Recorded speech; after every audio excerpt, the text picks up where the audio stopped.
Bonjour les amis et bienvenue dans cette nouvelle vidéo. Je vous retrouve aujourd'hui pour une nouvelle série. Nous allons attaquer le sujet du couple. Je vais partager avec vous des prises de conscience que j'ai quotidiennement et c'est tout simplement mon expérience. Je ne détiens pas la vérité absolue et j'espère que ce que je vais dire trouve un écho en vous et vous aide à pouvoir mieux comprendre les choses que je veux aborder. Si ce n'est pas encore fait, je vous invite à vous abonner à cette chaîne. Cliquez sur le bouton s'abonner et pensez à activer la cloche pour recevoir les notifications pour toutes les nouvelles vidéos que je publierai. Vous avez déjà peut-être entendu des gens dire que le secret du couple, c'est le dialogue. Que ce soit le couple, que ce soit une relation, que vous entretenez avec une personne, peu importe le nom que vous donnez à cela, le secret, c'est le dialogue. Mais qu'est-ce que cela veut dire? Est-ce que vous pensez que votre partenaire vous comprend? Est-ce que vous avez l'impression que votre partenaire comprend tous les messages que vous lui envoyez et tout ce que vous lui dites? Est-ce que vous avez l'impression qu'il sait vraiment tout ce qu'il faut venant de vous? Je vais vous appeler aujourd'hui à veiller à parler la même langue.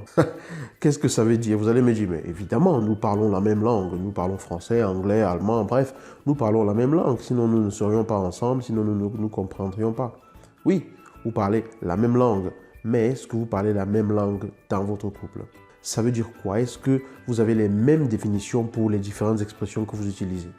Par exemple, lorsque vous êtes avec une femme ou lorsque vous êtes avec un homme qui a une vision bien précise de ce que c'est que aimer ou de ce que c'est que montrer une marque d'attention, ce n'est pas forcément la même définition. Peut-être que pour vous, vous sentir aimé, c'est que l'autre vous le dise régulièrement. Peut-être que vous voulez l'entendre régulièrement pour vous sentir aimé. Peut-être que pour vous, vous sentir aimé par votre mari, c'est qu'il vous offre des fleurs ou qu'il vous fasse un câlin tous les jours ou qu'il vous fasse des câlins régulièrement. Mais est-ce que vous le lui avez déjà dit? C'est bien de se dire « Ah, il ne m'aime pas parce qu'il ne me prend jamais dans ses bras. Oh, elle ne m'aime pas parce qu'elle ne me dit jamais qu'elle m'aime. » Mais quand est-ce que vous avez déjà discuté clairement pour savoir ce que l'autre aimait? Quand est-ce que vous avez vraiment discuté pour savoir comment est-ce que l'autre savait que vous l'aimez? Est-ce que vous avez déjà posé la question « Chérie, dis-moi, qu'est-ce que je fais et qui te permet de savoir que je t'aime? Qu'est-ce que je fais et qui te permet de savoir que je tiens à toi? » Posez-lui cette question, posez-vous cette question et vous allez vous rendre compte que dans la plupart des cas, on ne se l'est peut-être jamais dit, en tout cas pas suffisamment clairement, mais que c'est vraiment très facile de se plaindre et de dire à l'autre « Mais pourquoi tu ne m'offres jamais des fleurs ?»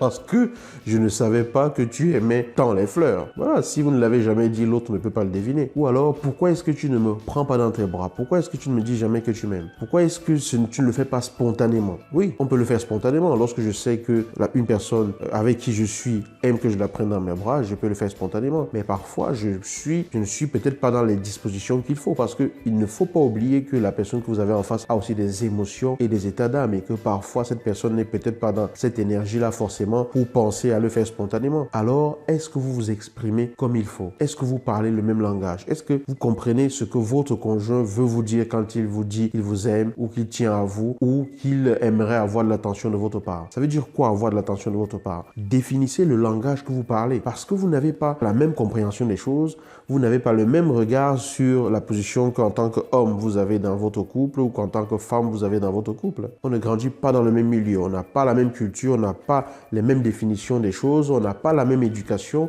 on n'a pas vécu les mêmes expériences jusqu'à ce qu'on se rencontre. Donc forcément, on a une vision différente du monde. Veillez à parler le même langage. Posez la question à l'autre, ce qu'il entend par ce qu'il attend de vous. Quand vous lui dites « je t'aime », demandez-lui ce que cela veut dire pour lui, ce qu'il attend de vous lorsque vous dites cela. Faites-le dans tous les autres domaines. Clarifiez les situations et vous verrez que la plupart des revendications, la plupart des accusations pourront s'envoler parce que très souvent, on ne sait pas accorder. C'est comme quand vous jouez d'un instrument de musique, vous prenez votre guitare, vous l'accordez d'abord avant de commencer à jouer de vraies notes. Dans un couple, on s'accorde. On s'accorde parce qu'on est différent. Il faut admettre qu'on est différent et il faut parler la même langue. Et c'est un exercice, je pense, de toute une vie. Avant, je ne le savais pas. Mais lorsqu'on s'interroge sur la façon de vivre sa relation et de la vivre pleinement et de la vivre comme il faut, on s'intéresse un peu à ce que l'autre attendrait de cette relation et à ce que nous-mêmes on attend de cette relation. Et c'est ainsi qu'on s'accorde. C'est tout à fait normal que l'autre ait une vision différente de la vôtre, d'accord? Donc, veillez à parler le même langage, veillez à définir les termes que vous utilisez, veillez à chercher à véritablement comprendre ce que l'autre veut dire lorsqu'il utilise certaines expressions et surtout, Ne vous dites pas que l'autre est censé tout savoir, surtout quand vous ne lui avez jamais rien dit. D'accord? J'espère que cette vidéo clarifie un point pour vous. Nous ne faisons que commencer. La suite se promet intéressante. À très bientôt dans la nouvelle vidéo et une fois de plus, abonnez-vous. À bientôt.